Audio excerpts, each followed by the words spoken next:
You are listening to the Gate 7 International Podcast, a podcast connecting Olympiacos fans from Melbourne to Baltimore, from London to Piraeus. We are 4 Olympiacos fans from every corner of the world, bringing you news and interviews of the team you love in English. With new episodes twice a week, you'll never lose the latest updates and stories of the team you love. This is our team, our city, and our land. Man Oniro Trello. You're listening to the Gate 7 International Podcast.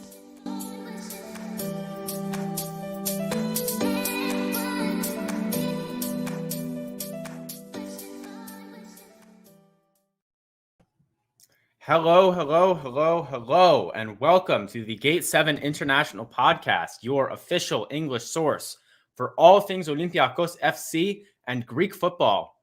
Thank you for tuning in with us today. My name is Peter Thompson. I'm here with my co-host, Adi. It is a Sunday afternoon for both of us here. We're going to chat a little bit about the game that took place last week, or I guess earlier this week. Is Sunday part of whatever? We're going to chat about that game, 1-1 draw. We're going to talk tactics. Adi's got Y-Scout data here. And we're going to go into a little bit of what do we need to change for next leg as well. We do have another episode coming out tomorrow, the return of Metodi Shumanov, our wonderful Bulgarian football expert. And he's going to be discussing what Ludogorets are thinking about, what the feeling is like in Bulgaria. But today we are here to talk about the Olympiacos side of it. Adi, how's it going? How you doing, Peter? You know, I saw the other day while I was at work a sign outside of an apartment complex, and tenants are no longer allowed to have dogs that weigh more than 20 pounds. So I'm a little perplexed by that because I don't understand the reasoning. See, I'm not a dog person. My parents were allergic when I was little, but so I don't know exactly how big 20 pounds is. I guess like you can think of it like a dumbbell. Like, can I curl how easily can I curl the dog? But the point I want to make is I'm personally not a big fan of dogs under 20 pounds. Like those would be like the little chihuahuas. And Pomeranians. They're dicks.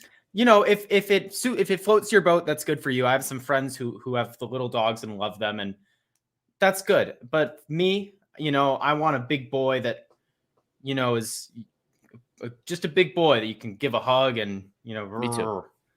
But anyway, Me too. That is something. But yeah, it's I just gave myself a trim, gave one of the skills I picked up in quarantine, gave myself a haircut. So people in the chat comment on scale of dead trim to really good trim. How are we looking? Like scale of 0 to 10.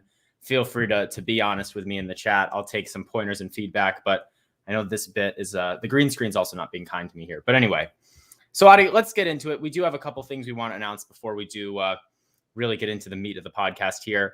We are coming up on our 1-year anniversary of Gate 7 International. I believe it's next week, Adi. Is it the 15th? Exactly on 16th. The day. 16th, okay. Well, 16th is technically the day the first episode aired, but the day we recorded, of course, was the day before. So okay. So we'll have something out on the 15th.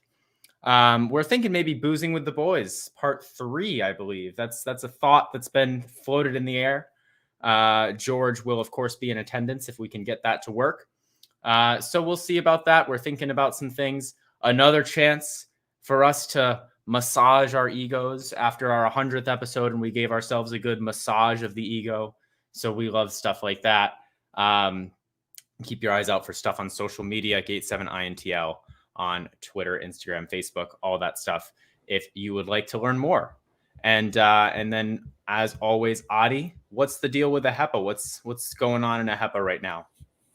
Well, guys, as I mentioned before, the Supreme Convention just came to an end.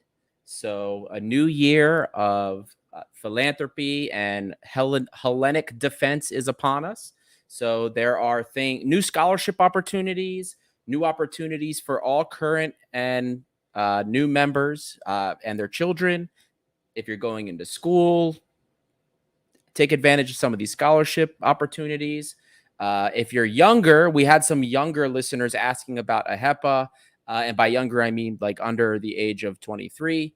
There is an organization, at least nationwide across the United States, called Sons of Pericles.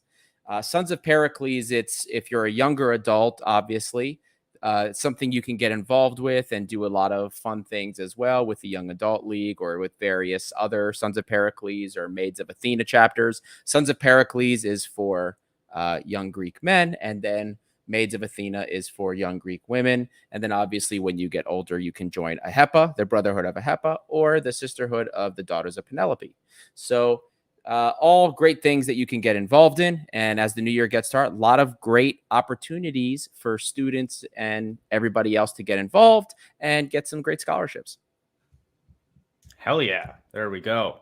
And even more exciting, you know what time it is. New ad read, baby. Here we go. Here we go. Here we go. We are all experiencing this for the first time. Thank you to our sponsor, Piraeus International.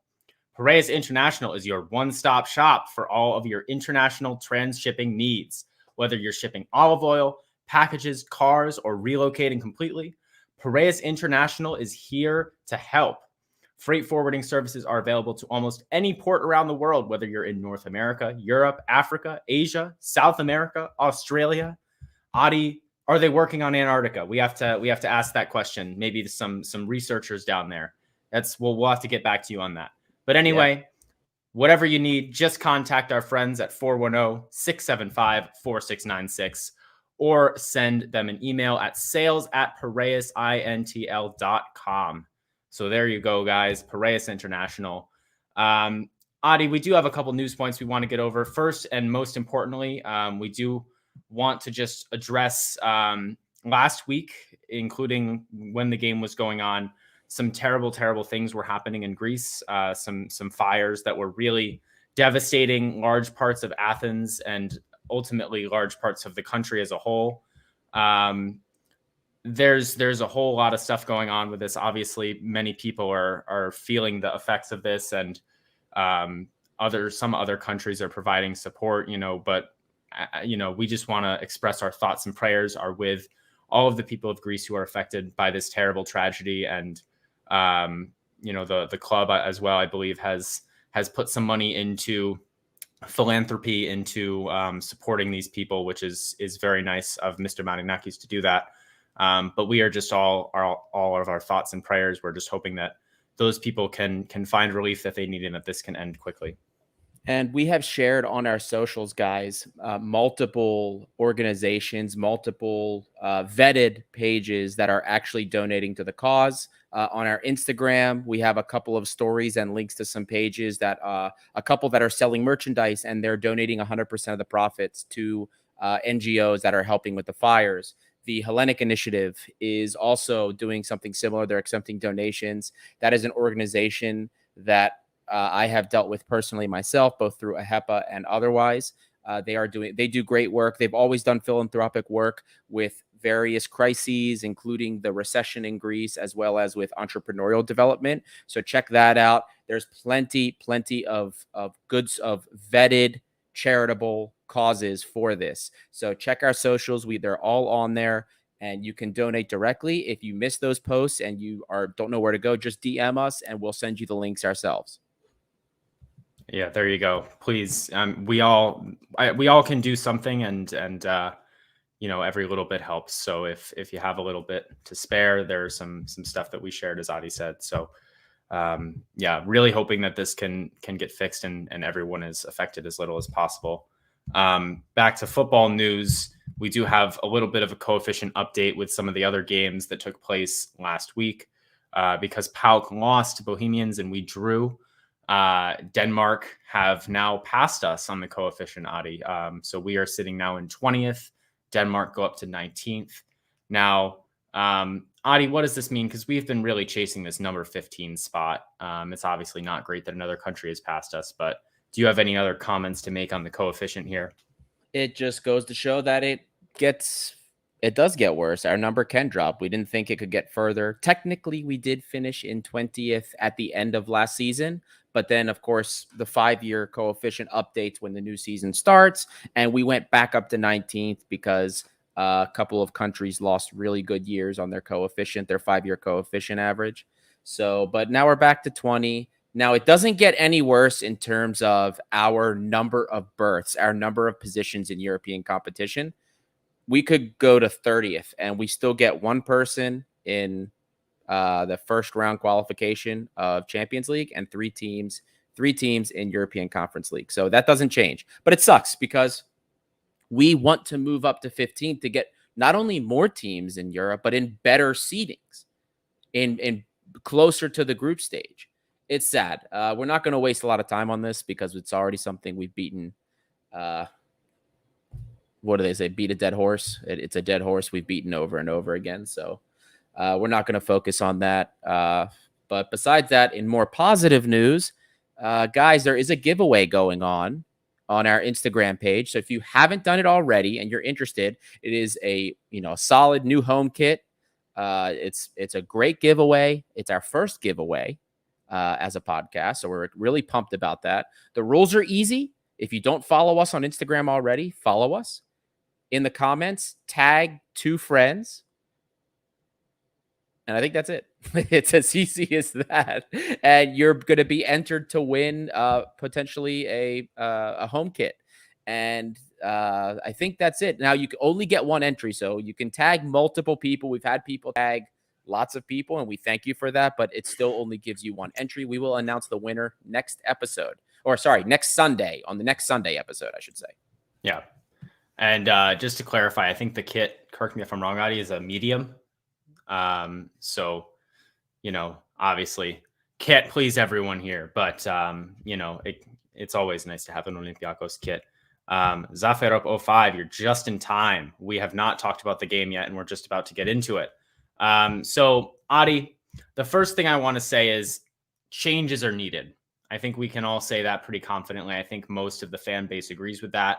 We came out in the 3-4-3 with the 2-man midfield.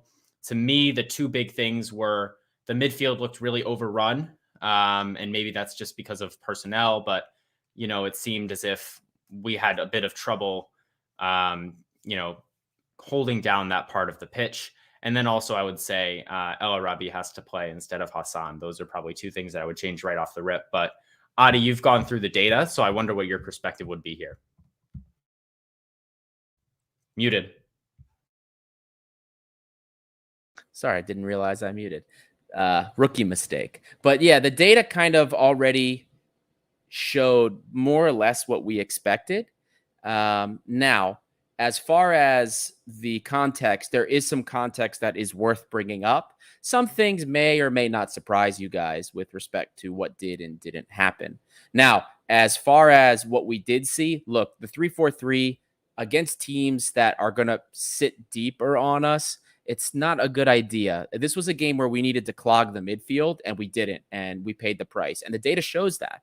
When we switched, we actually switched to, it was like a 4-1-3-2. You could say a 4-4-2, especially when Jan and Villa came on.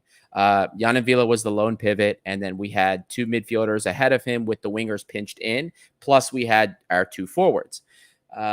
So you could call it a 4-4-2, a 4-1-3-2, whatever. It's similar.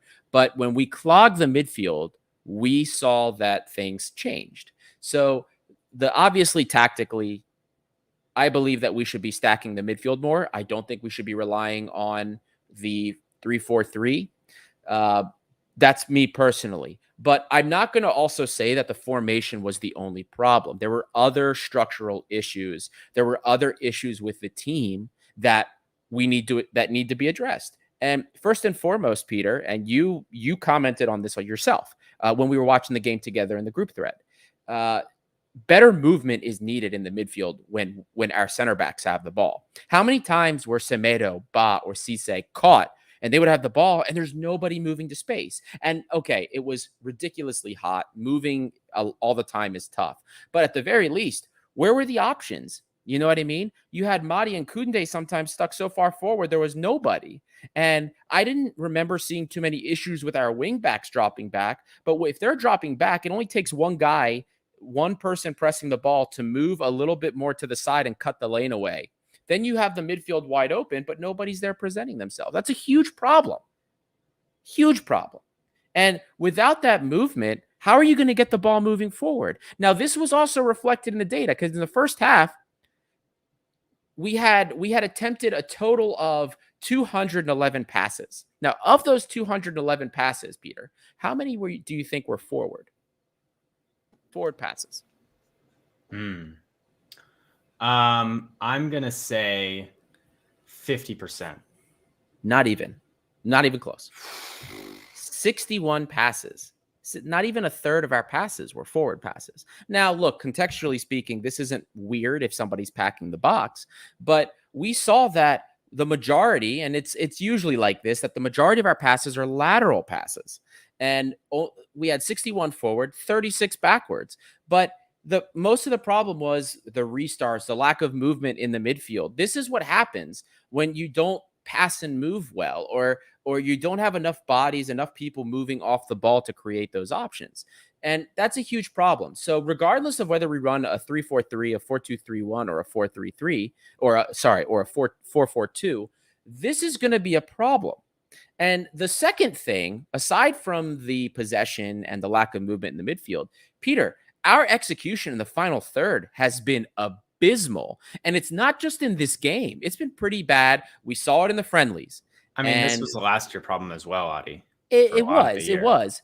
But we did manage to break through. And at a solid rate. But in the preseason so far, it's been worrisome. And when we don't have a guy like Fortunis that can come on, a guy that can really make an impact when he comes on and break teams apart, what are our options? Baby Camara, okay, he had a decent showing. All right. But he's young. You can't rely on him to do that all the time. Who else do we have that can do what Fortunis would do to unlock some of these teams? We don't have a lot of guys that can do that. Maybe Onyekuru. He's not going to have the impact that Fortunis had. But yeah, I don't see the creativity from him, to be honest with you. Exactly. And that's what you're looking at. We have a comment here from Eleftherios Machinis. The problem was, firstly, Scottish ref. Secondly, we play with a lot of long passes. Not good.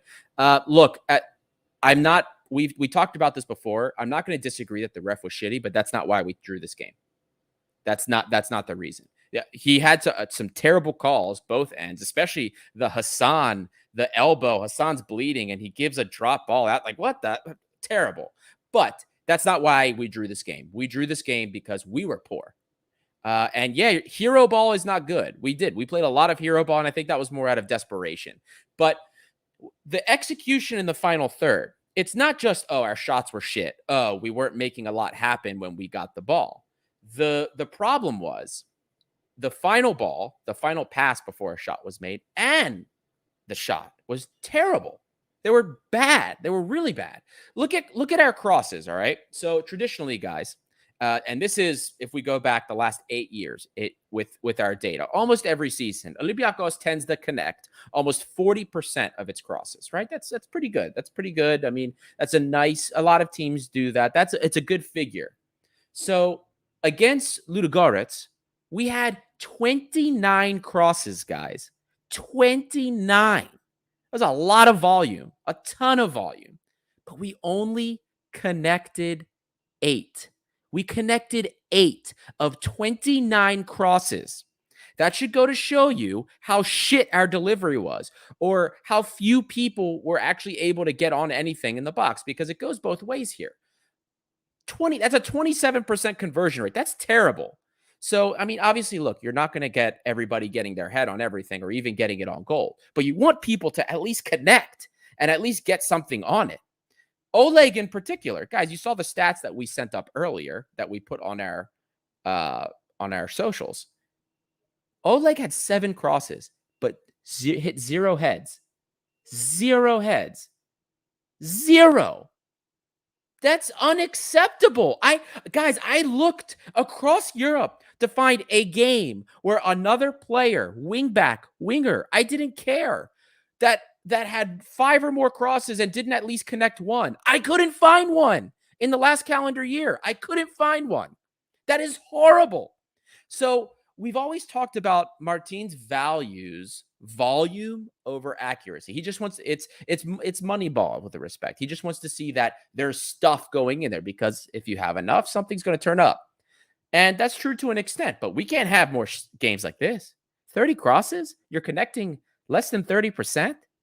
30 crosses, only 1 or 2 things get to the goal. That's poor. Now, Lambro I see is dogging me here in the comments a little bit. Remember when Adi was critical of Lambro for criticizing Oleg? What's he saying now? I never disagreed that his crossing was shit. His crossing is shit, but he offers a lot of other things for us. He is a good player, guys. He's a good player. He has a head for the game. Energy is incredible. He led the game in overlaps, by the way, guys, for both teams. So he offers that movement. He offers that width. But we need to work on his crossing accuracy, and that's the problem. That is the problem. So, Peter, now that you have that data, does that more or less lend credence to what you already believe, that our final third execution is shit? Yeah, and I mean, a lot of people in the comments are saying things about Onyekuru. Lambro makes the point in the comments as well that Oleg may be unable to play, and we may be going with Apostolopoulos. That's what the chatter is, which would be as opposed to Cisse at left back, I suppose. But at the end of the day, we need just new players. As much as I hate to say that, like, we need someone who can get in those positions and get across on somebody's head. I think Androutsos can do it decently well, and we haven't seen him a whole lot. Maybe it's time for him to play on Tuesday. Oleg is out of our control. He's not going to play. As you say, Adi, he does a lot of good things, but maybe Apostolopoulos can get in those areas and get some crosses on people's heads. But yeah, I mean, we've known this about Oleg. His delivery is quite poor, but a lot of the other players on the team are also not really providing support in that sense. Like, Masouras has gotten a bit better, but still inconsistent. Lazar kills a bird whenever he tries to cross. Valbuena is a decent crosser, but he can't play. He can't do it for the whole game, and he's not always on those wide positions. Vrusai is still getting back to it. We don't know what's going to happen with him. Chumic is not really in Martin's plans, it seems. Like, maybe Henry comes in and can do it. Maybe Henry helps because he can get on the end of some of the crosses, like Adi talked about in his deep dive. That's a skill that he has.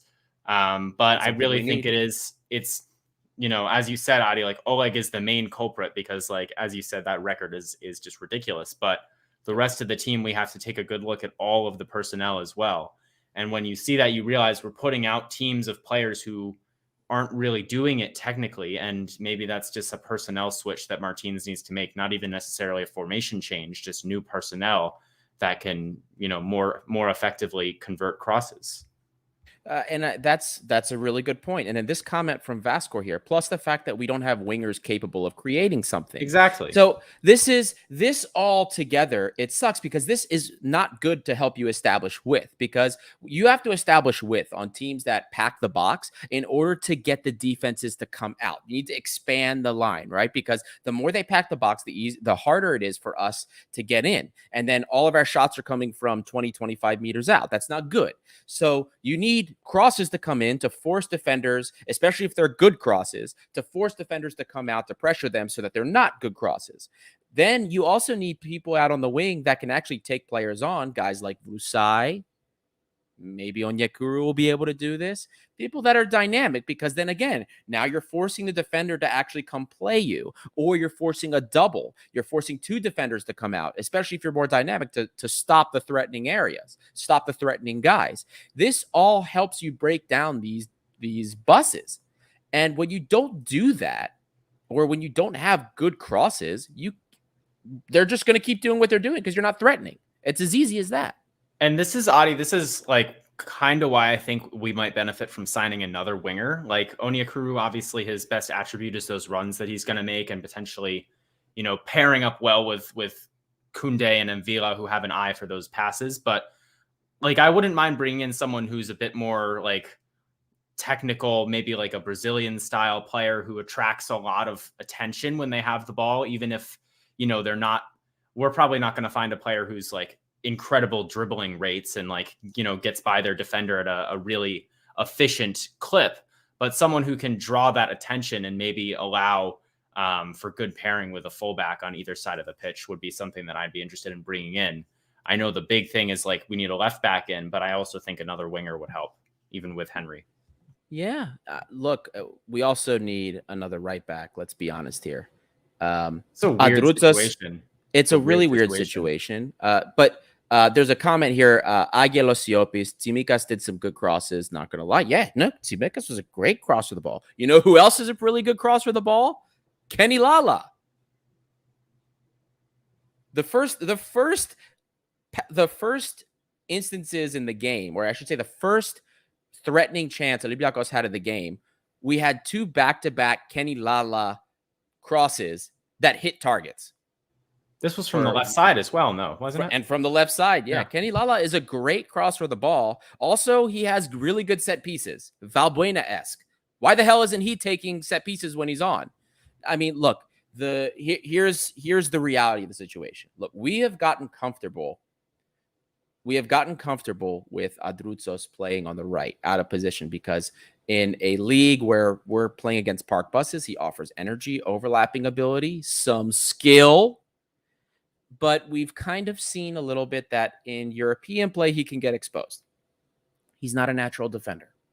He's a natural midfielder. And the way our midfield is looking, I don't think we need to add any other pieces to that. I think that what we have is fine. We can even maybe see Adroutsos back. Either way, for me, whether Adroutsos is playing right back or midfield, I just want to see him play. So if he's going to get minutes playing as a right back, I'd rather see him playing right back. Or if he's going to get minutes as a midfield, fine, I'll see him there. I just want to see him play. Adi, what are your thoughts? What are your thoughts on Androutsos, the winger? He has the final ball. I'll give it a shot. I don't mind giving it a shot. That because, as you say, like, he is a natural midfielder, but I just don't see him getting in those, like especially if we don't sell Madi. When's he going to get to play in the midfield?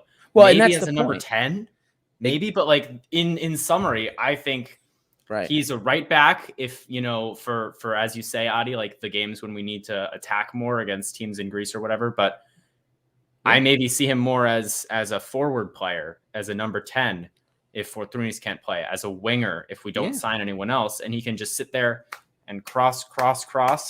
And we know he can do that, and he's dynamic in that final third. He's maybe not the quickest. He's maybe not adapted to that position, but like I would maybe be interested in seeing that.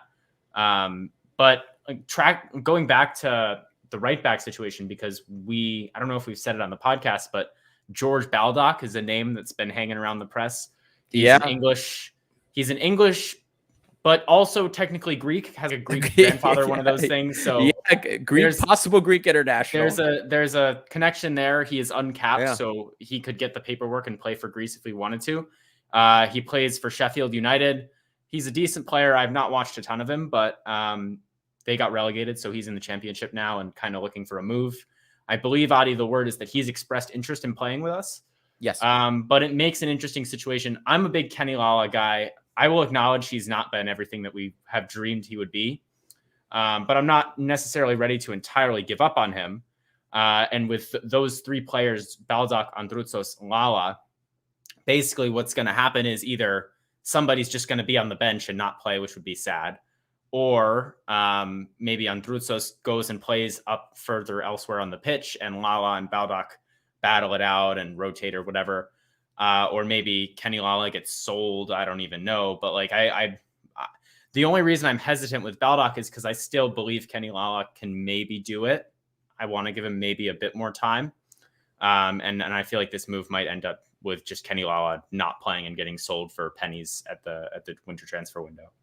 The thing with Kenny is people are expecting something that Kenny isn't.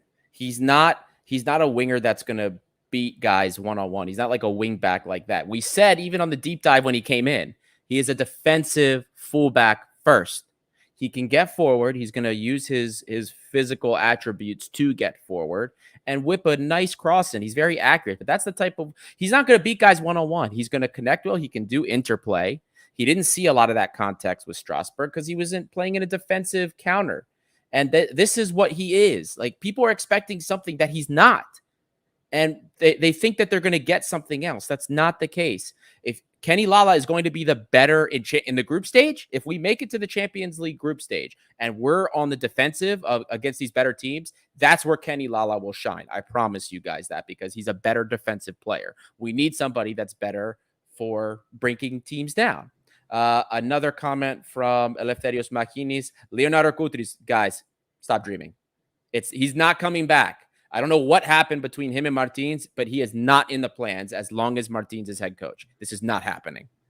Adi, one thing I want to say about Lala as well, because one thing I've sort of noticed is, like, I think the point that we need to make is, as you said, like, he has been in Strasbourg's team for years, and he was very, very, very, very good. Martial, who is like French and watches a lot of Liga, and like will tell you he is insanely good. There's no question about the talent being there, but he's not used to being pushed that far forward. Like in any context, you know, even just doing regular Olympiacos right back duties where you get in the final third and cross, he's not doing that as much. And one thing I've noticed is I see him sprinting back a lot and having to recover a lot. Obviously, like, you know, that's kind of what football in transition is, but like it doesn't seem like his greatest skill to me. That's something that he needs to work on is that transition, because it's not something he has a whole lot of experience from. Adi, I don't know if this is something that's popped out to you with your football brain, but like it seems like that, despite his pace, might be something where like we miss him. But I think defensively, in terms of one-on-one in a duel in like regular open play, is where he's really, really strong. And that's honestly why, like, part of me was advocating to use him as a right center back in the back three, sort of in the way that Holebas was, because he is a very good defender on the ground, and he's physical and experienced. That definitely is a potential use of him. It wasn't something I considered. Look, with the way his positioning is on the defensive end of the ball, fundamentally, he does everything correct. He puts himself where he's supposed to be. When the ball's coming in, he keeps the player with the ball to the outside as much as he can. He passes off when they cut inside. He doesn't get beat easy. He's very physical. He does that stuff right.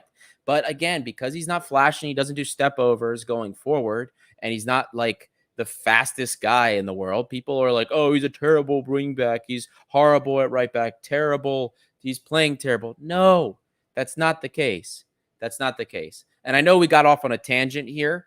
So we'll end up the Kenny Lala thing on this note. We do need another right back, I think.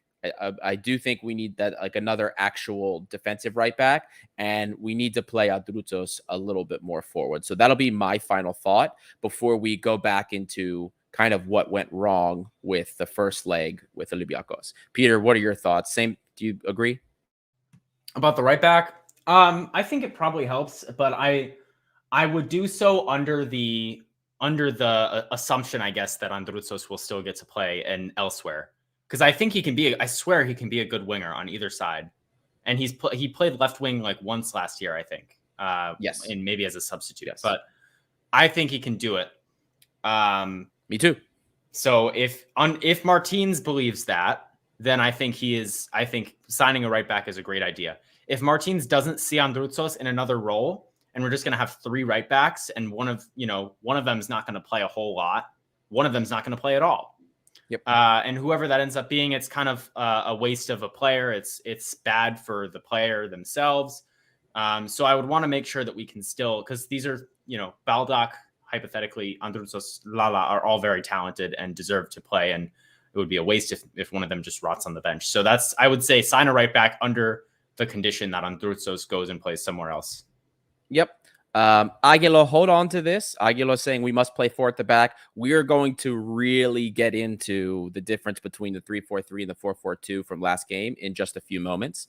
Adis P, I really hope there's a left back transfer in the works behind the scenes. Martins apparently doesn't want Escudero. We've been hearing this as well, that maybe he's not the type of wing back he's looking for. But look, here's what the rumor is. The rumor is, if we get past Ludogorets and we get into the playoff round, most likely against Rangers, if they turn it around next leg, we are bringing in two BAMs.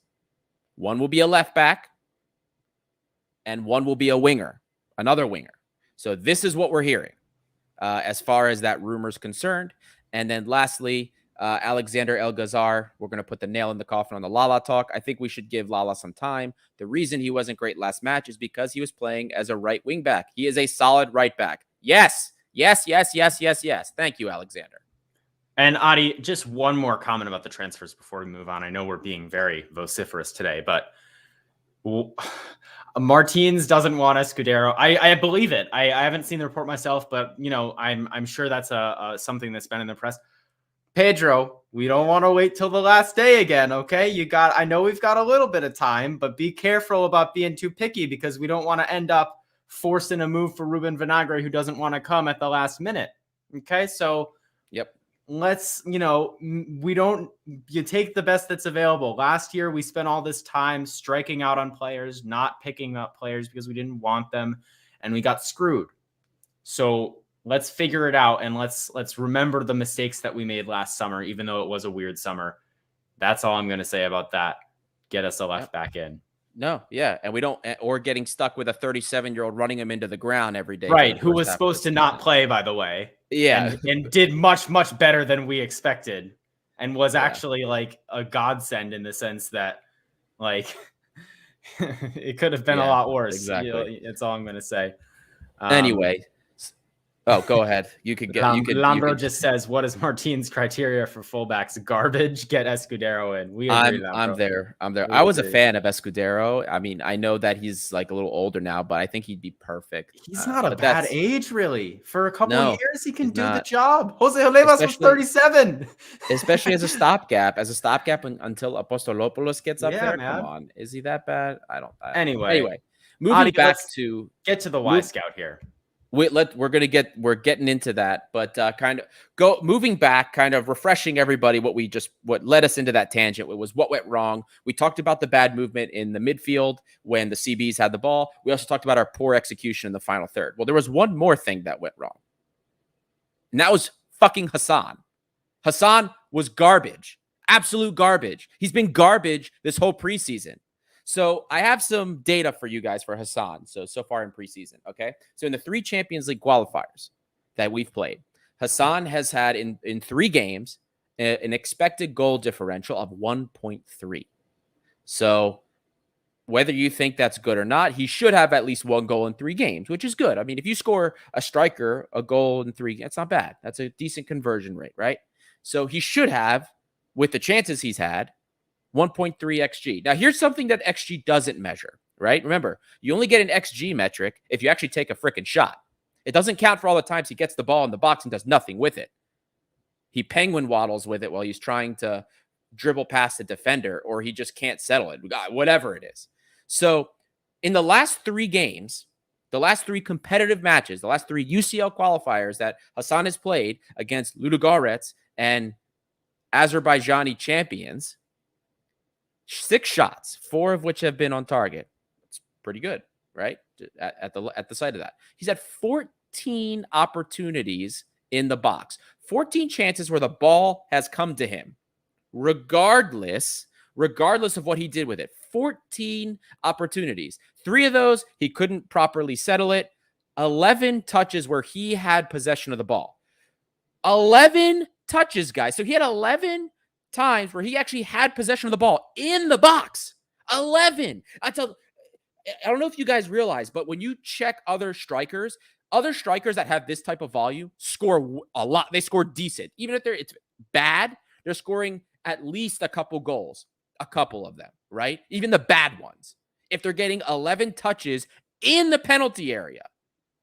This is absurd. 11 touches in the penalty area in 3 games, and he has nothing. Absolutely nothing to show for it. That is awful. So this is the poor part. And there was Peter, you had that great comment up.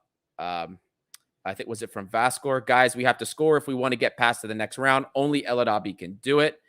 There's another one here. El Arabi without a leg is greater than Hassan. Olympiacos. Yeah, that's great. Chris Oxford, they have to give Hassan to the B team or send him out on loan because I don't think there's going to be anyone lining up to buy him. Guys, we paid $2 million. Send him the highlight tapes of like the 5 game-winning goals he had, and just leave out the fact that he's a lamppost for the other 89 minutes of the game. Yeah, maybe we'll get someone to bite. Nottingham Forest, genuinely, Adi, Hassan at Nottingham Forest. Who says no?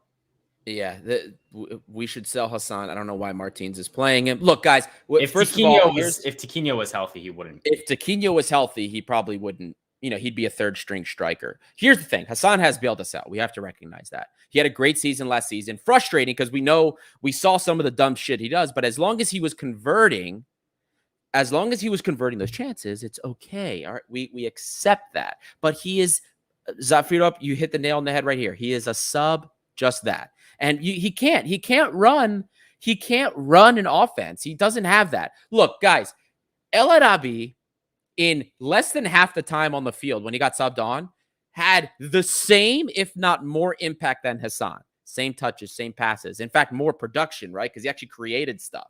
So, Vascor, we have tolerated far too long Hassan. He is a joke. As a starter, yes, he's a joke. He can't be playing. He's a great sub. He has a purpose for us. He has a purpose. He's an impact player. He can get on those. He's scrappy. Look, there is no coincidence here that Hassan gets into the scoring opportunities that he does, right? So he's able to anticipate that. He's very scrappy. So that is not by chance. But you have to finish the damn chances, right? So this is the problem here. And we can't, that's tough, man. That's tough. Because remember, Caristeas didn't really have feet either. Lambro asks Hassan or present day 47-year-old Angelos Haristeas. Haristeas is too busy over with Aris. He's building a great Oh wait, you're telling me they're already out of Europe? Oh, never mind that. Maybe he does have some time to play for us. Anyway, Adi, that's enough Hassan slander for one day. I think the people might want more, but I think we've said enough. We've done enough. Yep. I mean, yeah, one of the interesting things about last game, we have a lot of people talking about the formations. Steven wrote a brilliant article for us on our website, gate7intl.com, about all the formations that we have used or could use. We used 2 formations in the last game, and so that provides for us a really nice juxtaposition between the 3-4-3 and the 4-4-2. Now, of course, we could come out with a 4-2-3-1 or a 4-3-3 on Tuesday against Ludogorets as well, and maybe one of those is the best option. It's something we can talk about. But we have a lot of people, including Alexander Alcazar, clamoring to hear about the formation here. Adi, you've got some Y-Scout for us, I believe, about just the comparison between the 2 formations that we did use last week. And I'm sure you have some words as well for the other 2 formations that we've used previously and could employ against Ludogorets in the second leg as well. Correct. There's a comment here. I don't know how to read. I'm assuming this is Bulgarian. I don't know how to read your name. I'm sorry, but he said Ludogorets had a huge advantage on the flanks. And yes, the reason, and King said the same thing, they had players that were super fast. Yes, Ludogorets does have some great pace on the wings, and our wing backs were pressed higher up, which saw us get exposed. You guys saw that. But I'm going to address this in the data because we did a much better job of addressing this in the second half. So, guys, the 3-4-3 versus the 4-4-2, I did a full analysis, half by half. It's more like the first half and part of the second half versus when Jan Villa came on. And the stats were pretty shocking. So when we switched from the 3-4-3 to the 4-4-2, a number of things happened. First of all, we possessed more. Now, you can make the argument that perhaps Ludogorets was defending deeper. And that's possible. That is true. However, they were already defending deeper from the first half and playing on the counter. But we let them take possession because our midfield fell apart. Anyway, so in terms of XG, 0.64 XG in the second half versus 0.32 in the first half. Neither one is super impressive, but it was better in the second half. 4 shots, 1 on target in the first half. 8 shots, 2 on target in the second half. Literally double the production in the second half. In terms of our attempted passes, I told you guys before, 211 in the first half. So many backward and lateral passes. In the second half, we attempted almost 300 passes, guys. Or sorry, I should say closer to 280, 277 passes. With a team accuracy, pass accuracy that was better. 87%. 76 forward, 36 backward, 130 lateral. So this was good. This was much better. The possession was much better once we switched to the 4-4-2. In fact, if we look at our overall possession for each half, our overall possession in the first half was 48% versus 68% once we switched to the 4-4-2. Again, when we switched to the 4-4-2, it was more like a 4-1-3-2. Jan Villa was a lone DM pivot. 2 midfielders were sitting in front of him in the likes of Madi and I forgot who was sitting exactly next to him. It was at first when the change was made, it was Mahdi. It was Mahdi, and then the wingers were pinched in. So both Valbuena and Masuras, instead of staying wider and pressing higher, they came in and we clogged the midfield. So that's part of why this was able to happen. You guys noticed we had a little bit better ball movement because there were more options present. Our width started to get sacrificed, but that is the necessary evil when you need to reestablish control of the game. In terms of positional attacks, guys, 11 positional attacks in the first half. That's it. We only had 11, and only one resulted in a shot, and that was the Kenny Lala double feature. I'll call it the double feature because he got on the ball twice. That was our only goal threat. The whole half was from that attack, and we had 11 of them. Second half was a different story. 24 positional attacks, 5 shots resulting from it. Much better. Much better. In terms of counters, our counters suck. Our counters have sucked for over a year now. So that's not something that really surprises me. In terms of the crosses, first half, 12 crosses, we connected 2 of them. Second half, 17 crosses, we connected 6 of them. So much better in the second half. Still not where we want it to be, but much better. Another thing that really, really, really affected us was our press. We did not press well or press high in the first half. In fact, I've brought this up before, guys. PPDA, for those that didn't remember or haven't listened to the stats episode that we've done, guys, it's still on Anchor Podcast. If you want me to run through and explain what stats mean, it is still there. But PPDA means passes per defensive action. So that means how many passes do we as a team allow before we make a defensive action? And PPDA, as far as the press is concerned, is only concerned about the pressures in the top half of the field. We don't care about presses in our half of the field because that's not a press. That's just us defending. So PPDA in the first half for us was 14.19. That's not so good. That's like the same PPDA we have when we play against really good teams in Champions League. But in the second half, most of the half, it was under 10. It averaged out at about 10.4. That's much better. And you notice we were able to pressure better and relieve pressure from us because the more you're on the ball, the less they are. I know it sounds really stupid and John Madden-esque to say, but that's how it is. And for those of you who don't know who John Madden is, he's a legendary American football player and reporter, but he used to say the most obvious things, and it was kind of hilarious. Anyway, match tempo, much higher in the second half. Or sorry, I'm going to change that. Match tempo was the same in the second half. So match tempo is the number of passes per pure minute of possession. So we didn't change how fast we were playing the ball, but the passes were better. And they were more accurate and more progressive, so more forward. That's all that changed with respect to our possession. So we pressed better. We didn't allow any through balls in the second half either. The more forward passes and progressive passes. Plus, we were just doing better breaking into the final third. Yeah, and I think all those numbers paint a pretty clear picture. So I suppose maybe the last thing that we want to discuss, Adi, is what is the solution for the next leg? I think maybe not a back three, but I'm not totally sure. Like there's so many different options we could go. One thing I think maybe a 4-2-3-1 is the formation that we might want to pursue on Tuesday, just because after all, we absolutely need a goal.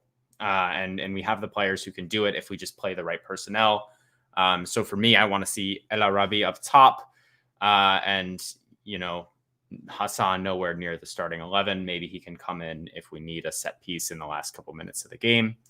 Another thing I think is I actually want Matthew Valbuena to come off the bench on Tuesday. And this might be a bit of a surprise for some people, but I think one important thing to remember in all sports in general is it's not about who starts, it's about who finishes oftentimes. And I think if we could bring Mattia on at the 45th minute potentially and have him come on and inject some sparks into our team, I think our substitutes have, we had Baby Kamara come on and score the goal, but I think a lot of times, we sort of run out of gas and and the changes don't really remedy that.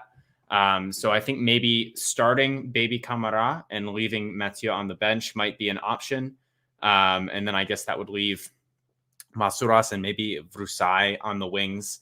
I do not want to start Lazar.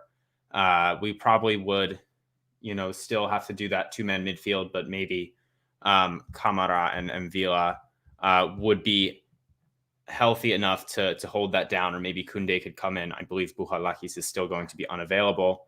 And then as the back four, I think maybe we could see Kenny Lala in the back four, maybe Andrutsis. I wouldn't be upset either way. But it's a back four, so it's going to be a little bit better. It sounds like maybe Apostolopoulos will be on the left. And then Adi, I actually don't know what to say about the center backs either, because we have so many options when we're just playing two of them. I mean, we slandered the hell out of Semedo last time, so I almost would do something like Socrates and Cisse, or Socrates, maybe get Markovic in there somehow, but like I wouldn't mind seeing Semedo out of the team. I know it's not going to happen, but that's just my opinion. And then the goalkeeper is an interesting situation as well, I would say. Maybe we can talk about that a little bit, because we got a couple comments about it, but looks like we might still see Tsolakis again. What's the deal with Vaclik? Is he going to play? Is he fit? Who knows? So all of that is very interesting, Adi. I don't know if you have any thoughts or opinions, but we do have some comments here as well. We have our friend from what I presume is Bulgaria. Feel free to correct me if I'm wrong, but they say if you want to leave Bulgaria with a victory, you just have to score the first goal. Otherwise, if Ludogorets scores first, it will be very difficult for your team. I think this is a very good point. And, if we come out with the 4-2-3-1, we could very easily do that. Yeah. And also this commenter, if you could phonetically spell this out in English so I know how to say your name, because I feel bad. I don't know how to even read we this. apologize. We do apologize. But yeah, the Vaclik situation is interesting, because it seems like we're going to go with Tsolakis again, which it's weird, right? I would hate to implicate that perhaps he's not match fit, considering he played in the Euros. So anyway, a little weird there.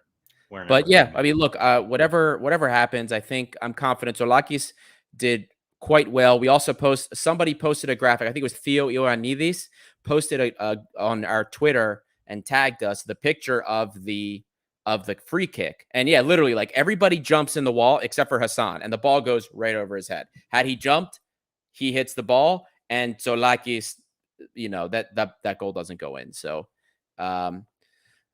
look, I think Tsolakis is good to start this game. We have the quality to win this game. I want us to get out early, whether we play 4-2-3-1 or 4-4-2. I just don't want to see a 3-4-3 right now. In terms of the center back options, I'd rather see us with some quicker ones. So maybe like a Semedo Ba, or Semedo Markovic, Semedo Cisse, I'm fine with. Any one of those. And I don't think Socrates will be good for this. I want to see that clog the midfield so that we can really hold on to possession and maybe keep our right backs deeper. So whether it's Apostolopoulos playing, like we're hearing is going to happen, Oleg might not play, sit deeper, more balanced approach, but clog the midfield so that we can maintain possession. If we do that correctly and El Arabi starts, I think we will be fine.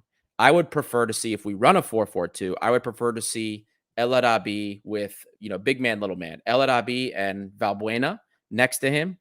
If it has to be El Arabi and Hassan, I will deal with it. I won't be happy about it, but I will deal with it, because that's the context that Hassan does the best in. Well, and I want to say as well, I commented on this after the game, but I almost feel like sometimes El Arabi as second striker is almost wasting him a bit, because especially with the midfield that we were playing with last time, like, he was dropping in quite deep a lot. Like, he wasn't getting in positions where he was going to score. He was forced to do a lot more of the work in build-up, because Hassan is a lamppost and doesn't do any of it. Which I guess, like, one striker is always going to be a bit more forward in that 4-4-2. But, like, we want El Arabi on the goals. That's why we brought him in. We didn't bring him in for him to sit there and, like, check in and get the ball in midfield and, deliver it to the wingers, whatever. So that was a bit frustrating for me, to be honest, and why, like, I'm not really enthused about the 4-4-2 personally. But I mean, we have to say as well, Adi, have we heard anything about Henry Onyekuru potentially playing? I don't He's think on the so. squad list, but He is on the squad list. It's still early, and obviously, I think they just did that so they could play him if they needed to. But if he's healthy, maybe a 4-4-2 with Henry and El Arabi could be interesting as well. With him getting forward, maybe is something that we could think about. I don't think it's a starting option. I think maybe a sub if things aren't going well. Yeah. Well, yeah, I But, definitely think the 4-2-3-1 is what I would start. Yeah, that's what I as long I just don't want to see a 3-4-3 again, because it didn't do well. I'd rather see us go with the 4-3-3. Go with where the depth is for us. Right now our depth is in the midfield. We have depth. Of course, we have depth at the defense as well. Our center backs are doing quite well, which perhaps is why we started with the 3-4-3, because maybe that was the logic. But when it comes to like wing, look, Masuras got into some good scoring positions. He did decently well. I would have liked to see him make more attempts on goal, but he did have an opportunity right in the beginning, and he did his work getting back like he always does. So he's just not going to be that guy that always wins those one-on-ones. I'd like to see, hopefully, maybe Vrusai get some action. I'm done with Lazar Radejevic. I'm done with that. Maybe we'll see Onyekuru at some point. But we have to use the depth that we have at the positions we have the skill players in. And I want to see that. So if we see that, I think we'll be okay. I would love to see Onyekuru. Aris P had mentioned what we talked about before. He might get 20, 30 minutes. I hope so. Johnny Tsabukas, one of our bloggers. I feel like it's time to see the European 4-3-3 again. If the strength is in your midfield, why not use it? And I'd be okay with that too. Look, 4-3-3, 4-4-2, whatever it is, that's what I'd rather see instead of 3-4-3. Yeah, I think I prefer 4-2-3-1, but we'll also take 4-3-3 for the main reason that you mentioned, Adi, and that our midfield is full of really talented players, and so it's easy to construct a lineup with all of those guys. And maybe playing that more consistently gives Andrutsos potentially a shot to rotate into midfield every so often. So if we do pick up that formation more consistently, maybe that's something that we see. But obviously in Greece, I'm going to get mad if we use it in Greece every game. But the only reason I'm down on the 4-2-3-1 is that our only real 10 that is on the team is Valbuena. And then we're forcing him, you know what I mean? He can't last a full 90 minutes anymore. We're already running him into the ground. 45 and Mattia 45. That's what I say. Baby Camara, I think, is going to be fantastic. But again, a young guy, look what happened to Solis at Balk, right? We can't also run a young guy like that into the ground because he's going to go through phases like that. And we don't have Fortunis. So is Solis officially off to Norwich, by the way? Is that done? If we believe what's being reported by Sport Time and some, I've actually seen some of the reporters that report on Norwich saying that it's, there's a like an actual like 13+2 million offer. It's being signed. He's going up there. His wage is going up like 4 times too. So it seems like it's happening, and I believe it's happening at this point if they're saying it. So. But yeah, going back to the 4-2-3-1, because of that 10-ish issue, we don't have like a mainstay 10 available currently besides Valbuena. That's why I'm hesitant. And I don't like Madi playing the 10, even though he can play it decently. He's not the best 10. He can play it, but he is way better when you let him sit deeper, get forward himself. He is an 8. He is one of our most creative players on the team, and he needs to have that space to be fully effective. Madi and Villa and Koundé, a 4-3-3 with those, and I think we're in the driver's seat. Masuras playing on the left if it's 4-3-3, or if we're running 4-4-2, Masuras sitting as like one of those deeper wingers, also fine.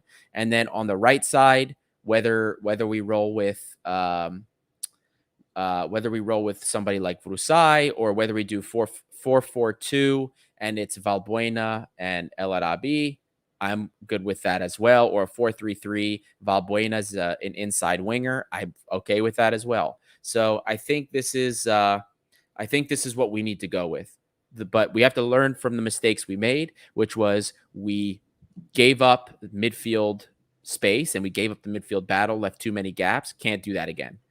And there was a comment from our Bulgarian friend a little bit earlier that I think he was spot on about. I can't find it, but he had mentioned if we let Ludogorets score early, it's a problem. And it is. We need to score. We need to be the ones on the front foot and let it be their problem. Let them open themselves up. That's what we need to do. That needs to be the game plan. And if we follow that game plan, I think we'll see ourselves to the next round. Well, there you go. Adi, I think that about wraps it up for us today. I don't know if you've got anything else, but yeah, it's going to be a very interesting game. We will have another episode that we're going to record live tomorrow with Metodi Shumanov once again. And we'll probably have that out, at least a day before the game to give everyone an opportunity to listen and get the side of the tactical preview from Ludogorets. And we will go again live. I won't be there, but after the game to chat, and it'll either be a really positive podcast or a really sad negative podcast because we'll be knocked out of Champions League group stage. But until then, thank you very much, everybody, for listening, especially if you've made it this far. Thanks to everyone who came in and left your comments. We really appreciate it. Make sure to leave a like on the video, subscribe, and comment to say hi if you're coming to us from YouTube. Share the podcast to any friends who might be interested if you liked what you listened to. And yeah, Adi, I don't know if you've got anything else. That about does it for me. And we hit 1K on 1,000 followers on Insta. So thank you guys. We've been well over 1,000 for Facebook for quite some time. So thank you guys. The social media following is continuing to go up. We had said thank you on social medias before. We hit 500 subs on YouTube not too long ago. So guys, we are growing. We're growing, and you have been a part of that. Every single one of you, many of whom have been in our comments, talking to us, helping us drive the conversation for so long. There's been a lot of you. Aris P, Aguilos Siopis, Eleftherios Machinis, Zafiro 5. You guys have been with us from the beginning. I don't see our good friend Fetanos here today. He's usually here also. So many of you have Vascor been with left us. A lot of comments today as well. Yeah, Vascor also. I forgot people, by the way. It doesn't mean we hate you. Roman Smirnidis, Ramada drummer, who left us with the Ike, the geography thing. That still sticks with me. After that episode, that was hilarious. But yeah, thank you guys, because as much as us doing this is making it happen, you guys make this happen too, because without you, we couldn't do what we do. We couldn't be doing what we're doing now. So thank you. And please continue. There's so much more coming. There you go. Everyone, enjoy the rest of your day. Hope you enjoyed. We will be back tomorrow. So until then, we'll see you very soon.